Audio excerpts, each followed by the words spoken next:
খাগড়াছড়ির সিঙ্গিনালায় স্কুল ছাত্রীকে ধর্ষণের প্রতিবাদ ও দোষীদের গ্রেফতারের দাবিতে যুগ্ম ছাত্র জনতার ডাকে খাগড়াছড়িতে ১৪৪ ধারা জারির মধ্যে অনির্দিষ্টকালে সড়ক অবরোধ চলছে।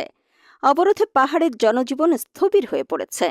যুগ্ম ছাত্র জনতা নামে একটি সংগঠনের ব্যানারের ডাকা এ অবরোধে খাগড়াছড়ি জেলা থেকে দূরপাল্লার যাত্রী ও পণ্যবাহী যান চলাচল বন্ধ রয়েছে। একই সঙ্গে বন্ধ রয়েছে জেলার অভ্যন্তরীণ সড়কের যান চলাচল। ২৯ সেপ্টেম্বর ভোর থেকে অবরোধের সমর্থনে জেলার বিভিন্ন স্থানে রাস্তায় টায়ার জ্বালিয়ে পিকেটিং করেছে অবরোধকারীরা। অবরোধের তৃতীয় দিনে যে কোনো ধরনের অপ্রীতিকর ঘটনা এড়াতে বিভিন্ন গুরুত্বপূর্ণ পয়েন্টে বাড়তি আইন শৃঙ্খলা রক্ষাকারী বাহিনীর সদস্য মোতায়েন করা হয়েছে।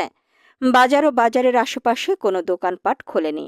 প্রয়োজনীয় কাজে যারা বের হচ্ছেন তাদের জিজ্ঞাসাবাদ করছে নিরাপত্তা বাহিনী।